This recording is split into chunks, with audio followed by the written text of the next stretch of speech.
What's up guys, and welcome back to another episode of the Premier League Career Mode. It is episode number 18, coming on the back of the season opener in the last episode, winning the opening day away at Old Trafford against Manchester United. Heading into today's episode, we've got the EFL Cup second round against Bristol Rovers. Last year reached the semis, want to do the same again this year. More big games in the Premier League, including our first West London derby of the season, home to Chelsea as well, and with 17 mil in the budget, and still some time remaining in the summer window. 4 new signings, but we're not done for transfers just yet. More incomings to come, I'm sure. And so, as we start today's stop, I've seen that 2 more of our young players are left out on loan. Cameron Fox to Pisa, and also Dibley Diaz, the young New Zealand midfielder, has gone to Norwich. This deal also has a potential buy option as well. And also, check this out. Ethan Pierce has already grown 6 ratings since joining Darmstadt. I never know what it is that determines whether a player has that overall spike as soon as the loan deal goes through. Because some players don't. Some players, you know, they continue to grow slowly at a more kind of like realistic pace, if you will, once the loan deals go through. But yeah, some players, like the minute they go out on loan after like 2 days in the calendar, they just have an overall spike. I don't know what causes it, but I'd like to see it. So yeah, 17 mil in the budget, and looking at the team right now, again, the main concern is depth. We've added the first team quality. Danilo and Dominguez coming in, and then on the bench we've got Abel, Ruiz and Nuno Tavares as well. But it's just depth. 24 players here, and we might not be in Europe, so we don't need a massive squad, but last year we had a bit of an injury crisis midway through the season. If we have that again, we'll barely have enough numbers to make up a full bench. And to be fair, since we just loaned out Marek Rodak, might bring in a new backup goalkeeper, and to be fair, as opposed to spending a big transfer fee on a player that's just going to be back up to the wonder kid Lance Knight, who kept a clean sheet on his Premier League debut, why not just bring someone in on a small transfer fee that meets some homegrown registration rules, and also is a Fulham Academy graduate as well. Yep, just left Sheffield United in real life. Good chance he's going to be picked up by West Ham as a backup there. But here, going to be a backup at Craven Cottage for the wonder kid. 34 years old, senior,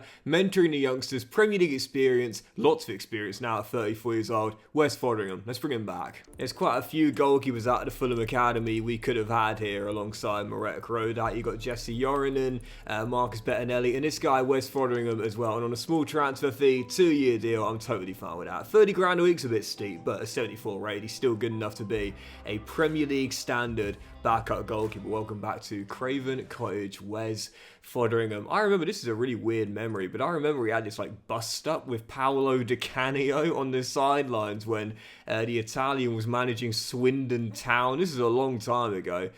Safe to say, a lot's changed since then. Foderingham, of course, went to Rangers after that. I think he won a couple of things up there at Ibrox, and obviously now at Sheffield United. He's been released in real life and now coming in again on a very, very small transfer fee. As a backup for Lance Knight and a senior and homegrown too, nothing really wrong with his signing here. I like it. Right, let's play our first game today on the back of the opening day win away at Old Trafford. First West London derby of the season. I love the first derby of the season. I can't explain it. But Chelsea at Craven Cottage aim for back-to-back wins to begin our campaign off. Come on, Fulham. I just can't describe it. It's like it's I don't know. It's the first thing you sort of circle on the calendar when you're looking at your fixture list for the new season. When's your first game against your main rivals? And it's just so fun to play. And again, on the back of winning the opening game, Delinga onside there. Oh, Sanchez with a save. I've got a feeling we get back-to-back scouts to start this season off, man. We're a developing team, we're getting better, and now we're starting to get to a point where we can target wins in these games. Prior to this season, every time we went into a game against one of the traditional top 6, we would always say the same thing. I'll take a point, yeah, extra point on the board. And it's, Cesar Cortes tonight by Sanchez. Granted, I wouldn't say no to it, but I think we get into that stage now. I always say it in an RTG, it gets a stage where you start to believe, you start to say to yourself, yeah, we can beat these teams. We can beat these teams. It's Dominguez, it's the post. Delinga keeps the chance alive. Flick back by Huerta. And Sora gives us the open. It was coming. It was coming. Fulham take a deserved lead 22 minutes in. That's how you know you're developing as a team, when you can start to go for victories in these games and not feel as though they'll be completely undeserved. Yep, that is the sign of a team that is starting to really find themselves in an RTG. And this guy, man, you know, we signed him last season. I said before, I'm a massive fan of him. And after the Canaries beating the Championship playoff semis this year, I'll be very surprised if he's not in the top tier for next season and moving on to another club. I'm a massive fan of him, so I'm so pleased to be using him for the first time. A brace in 37 minutes. Gabriel Sara. I'm playing him CAM. It is technically out of position, but I think there's no doubt about it, man. This guy, as a CM last season, as part of a DMG, he was fine, but he's far better going forward. Just one of those players you've got to unleash to get the best out of him, you know? Sterling to Palmer through the gap. There's Danny Olmo, and there's our first goal conceded this season. Olmo with a finish, nothing that the kid could do about that. Right into the top corner by the Spaniard. And it won't be back-to-back clean sheets for Lance to start the season off. Not much you can do about that. Half an hour to go. Let's not throw this away. We threw away a couple of 2-goal leads last season. Not prepared to let it happen again. Come on, I want this scalp on match day 2. Easy. Oh, Nicholas Jackson, brilliantly done. Knight with the save. Reasonably comfortable. Still had to make it. With 16 to go, just clinging on in there. We said this before. Like it's a psychological thing. It's a mental thing.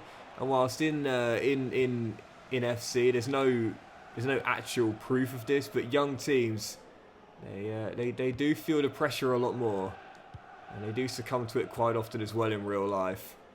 Maybe not in the game, but it's a nice kind of cool storyline / narrative to give to yourself. Anyway, still leading by 1, but this will wrap it. Give him the match ball, give us the 3 points. Hat-trick for Sara, game over. It is a near perfect start to the season. Back-to-back wins and back-to-back scalps as well. But I'm not going to get too far ahead of myself, man. I want to get excited. I want to get super optimistic, but it's only match day 2. Let's just keep this going. There is a long way to go. Right, following game should be a banker. The Gas Bristol Rovers in the EFL Cup second round at Holmes will rotate our entire side, but just like last year, got ambitious of going far. Last season semi-finalists, want to do the same again this year. Let's start off with a win. Come on, Fulham. By the way, I forgot to show him in the pre-game lineup, but Scott Sinclair on the flanks. My goodness, what an interesting career this guy has had. Now at Bristol Rovers, of course.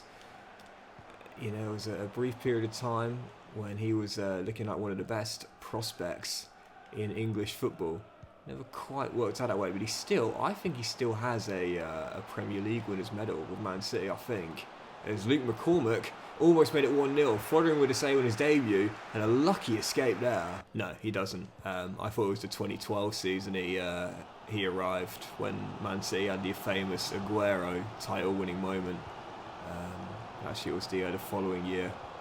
But he's earned a lot of money. Won a few things for Celtic as well, of course. He's not had a terrible career. He's certainly taken a career that, well, I would certainly like, that's for sure. Anyway, Fulham in front, Harris with the opener. Oh, easy.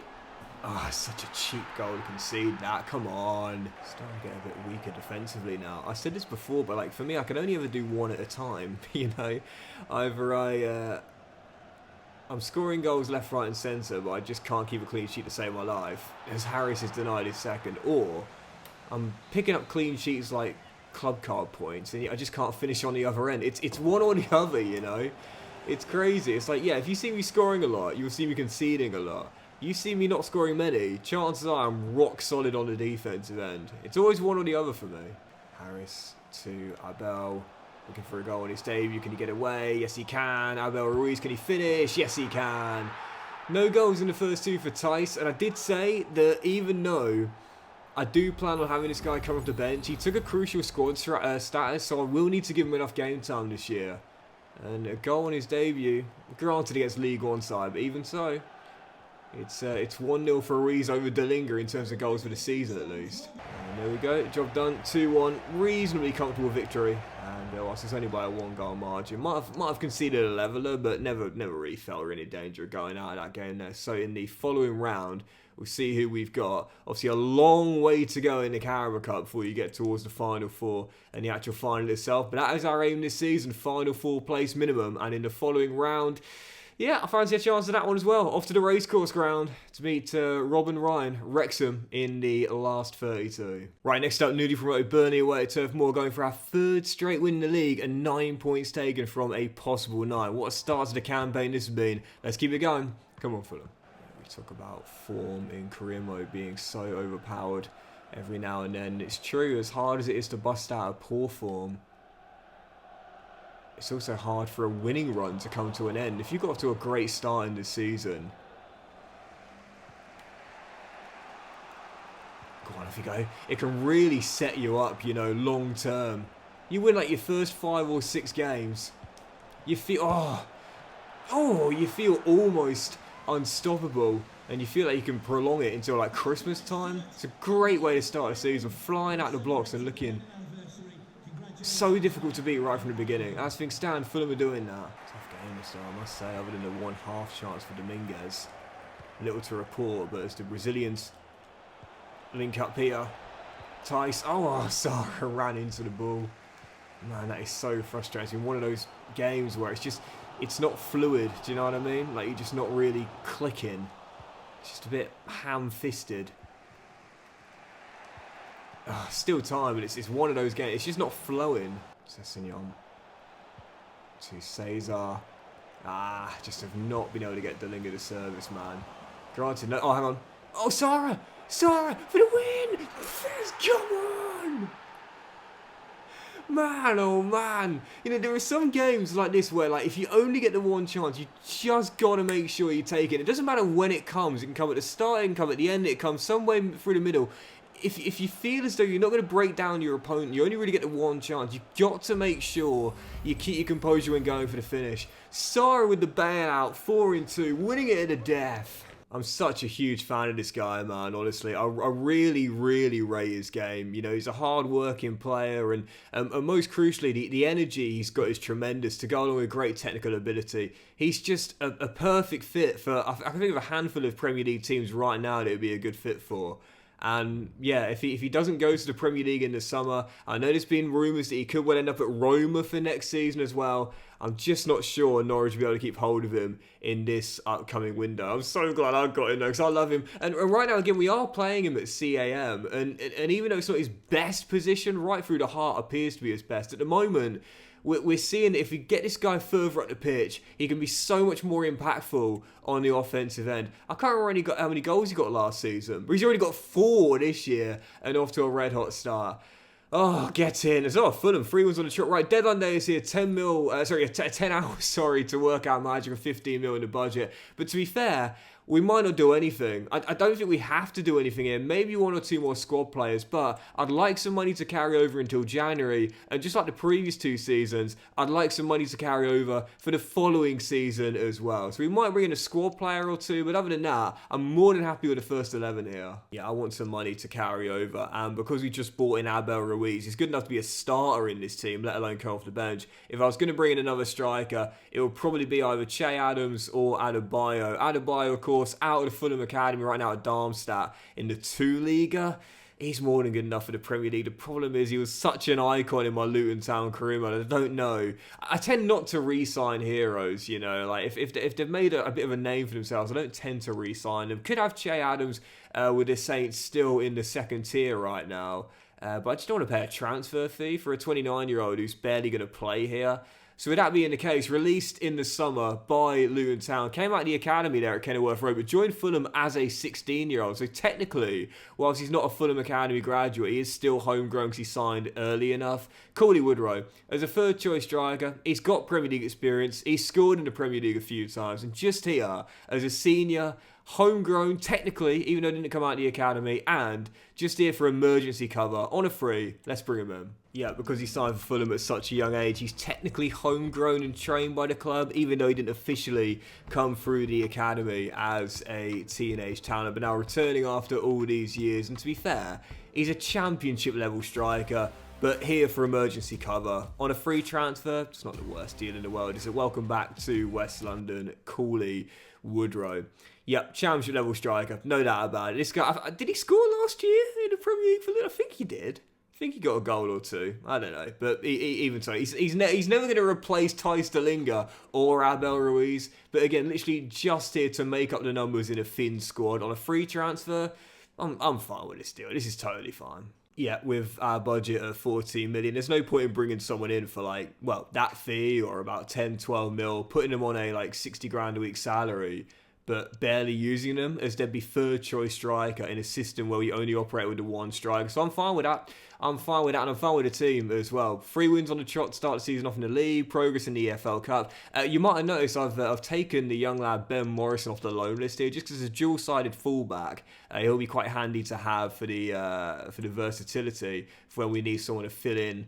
And Gendry or Tavares are either injured or too tired. So yeah, I'm fine with the team. It's balanced. It's got a little bit more depth now. And that 14 mil can now carry over until January. If there's any deals available in the winter window, possibly try and pick someone up. Otherwise, it'll carry over to the summer. To be fair, in terms of sales, well, I wouldn't be against this ordinarily. Forest drop into the second tier. Harrison Reed certainly good enough for the Premier League, but now entering his 30s, could possibly drop down a level to get more first-team football. But at 30 years old, 2 years left on his deal, I just like the fact this guy's been here for so many years now. He's a good pro, Harrison Reed, always has been. Good senior, helping mentor the youngsters, and he's now our second oldest player after the signing of West Frotheringham. So I think I'll just keep him. I mean, we could have possibly sold him and looked to bring in Hayden Hackney from now Dortmund, but I don't know, maybe next year, but Hackney's growing really nicely at Dortmund right now. And I still like Reed just as a mentor in the dressing room, you know. So I'm going to keep hold of Harrison Reed as one of our seniors to help the youngsters settle. Every team needs that. Every team needs a senior in the dressing room to help new young players coming through feel comfortable and settle. That's Harrison Reed in this team. He's been here for years. He's part of the furniture. So that will do it for deadline day. Just the one player coming in, Corley Woodrow on a free and no departures, and the top deals were, wow, Wolves splashing the cash there. Locatelli coming into Molineux for 68.8 mil. Illich, who's a brilliant player in this year's FC, by the way, moving from Torino to join Marseille for 50.2 mil, and Alex Ramiro going to Leverkusen for 46.3 mil. But yep, I'm happy with the team. Once again, you could say there's not a massive amount of depth, and after last year's injury crisis, it is definitely something that's on my mind a little bit, but for the most part, I think we'll be okay. We've got enough cover in every single position now, with 2 new backup strikers coming in for Thijs. We obviously got a new left back coming in, backup for Sessegnon. Last year, of course, we loaned out Kean Best, who's still right now with Burnley. So yeah, I'm happy with the team. Balance, a couple of seniors, young talent, players in their primes, and enough depth in every single area. I'm happy with that. And so, for the new season, we have our first free scouting updates and a clean, fresh academy. No one in the youth squad. Oh, wow.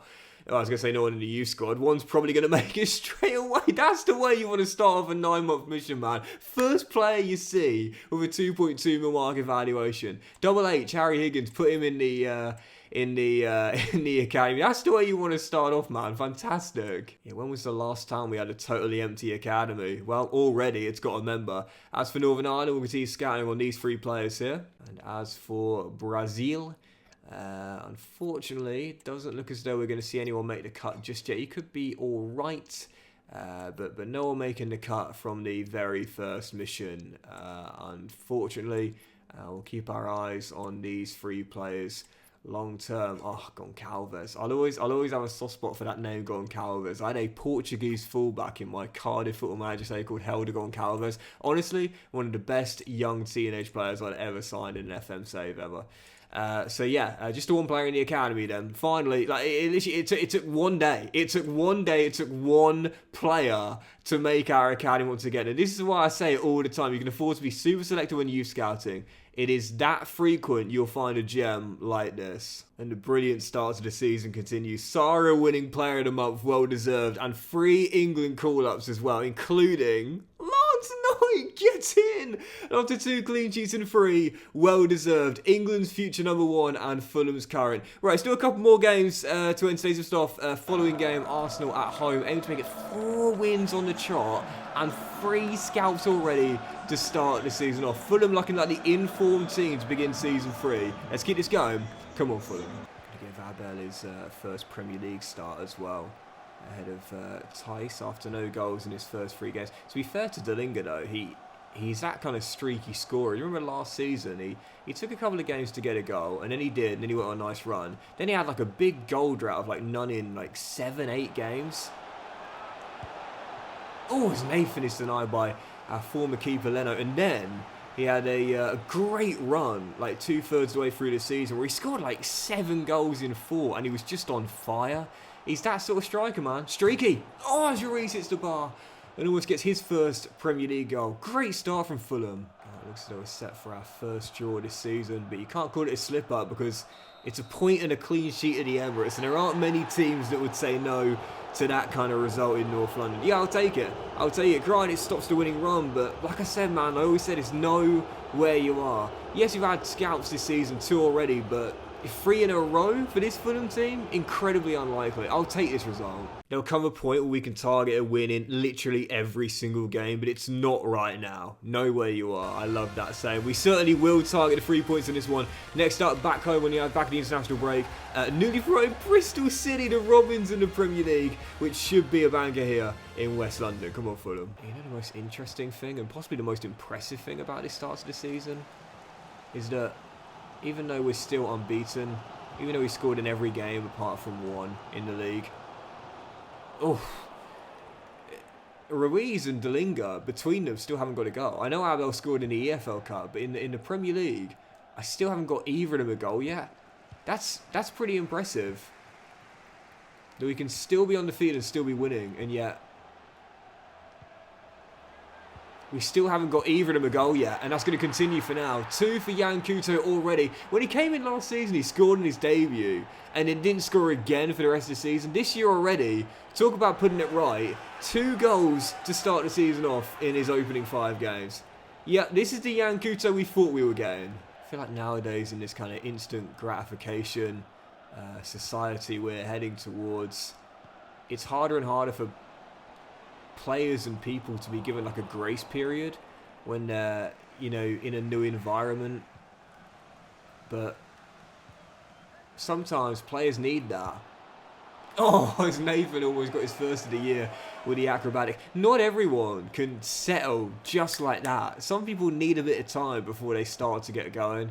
And it's why I don't think you should ever abandon a project so quickly if it hasn't worked out instantly. Give it time. Give it time. Some people can hit the ground running. Some things are instantly successful. Other things take a while, and that's okay. Yeah, story time, but one of my friends has just started a business, and she was saying to me a couple of months ago how it's been a tough beginning. You know, in the first 6 months, it's not really gone the way she was hoping, and she's struggling to get it off the ground completely. And I was just like, you know, it's been 6 months. You know what I mean? Like, give it some time. Everyone wants to be super successful, super instantly, and I know it's really, really scary when you try a new thing and you don't get those instant results. Because I think social media has made us all believe that unless you know, are absolutely swinging and firing right from the very get-go, that it's a bad move. But it's really not. Some things just take a while to get going, you know, and that's the same for like players in a new team, for example, especially if they're moving countries too. It can take time for those players to hit the ground running. Not everyone can do a Jude Bellingham and just instantly be a success from one team and one country to the next. Sometimes it takes time. Give yourself time, man. So if you're starting something new and it's not exactly going the way you want it right from the get-go, give yourself some time. You know, don't be too critical on yourself, and believe that with the right amount of work, you'll get there eventually. Yeah, believe in yourself, man. Believe in yourself. Not everything you do in life is going to give you instant success, but over time, you can master that craft and become established in that. Give it time. Not everything works out instantly. Right, let's do one more game. What a start for Fulham, by the way. 4 wins and 5 and a draw as well. This has been a stuff of dreams for Season 3. Let's do one more and end on that. Yeah, don't look now, but 4 wins in 5. Only undefeated side in division and top of the table. It's hard not to get excited about this. But again, were we doing this in our first 2 years? No. See, things take time. Fulham finally starting to click. Finally starting to get on a roll. And let's keep that going. Our final game today, Leicester away to King Power. Aiming to make it 5 wins in 6 and end the episode off in pole position in the Premier League. Let's wrap up a dream run of form in the episode closer. Come on, Fulham. Biggest thing for us when we came here was we wanted to give this Fulham team a new identity. And, you know, that doesn't happen overnight. You know, we know that. We see that. It's a great thing when instantly a team can change their entire core and be successful. Look at Burnley, you know, when they went down to the Championship a couple of years ago, you know, Sean Dyche replaced, brought in a new young manager in company, changed their entire core. So many of the seniors left, you know, Ben Mee, Nick Pope, so on. Brought in a young core and then won the Championship in the very first year when he went down. Oh, what a rocket. But it takes time for most teams, you know. It takes time, especially to become established. But Yan Couto, what a start, man. And again, a simple fact, Yan Couto, 1 goal all season long last year. He's got 3 already. Timo Werner, oh, what a touch. And the German steps inside. Great save by Lance at the near post.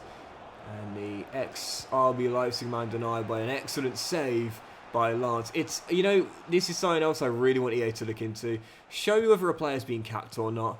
Like, Lance went away. Lovely triangle move there. Keep going, Ryan. Lance went away on international duty. Was he capped by England? Or was he just part of the squad?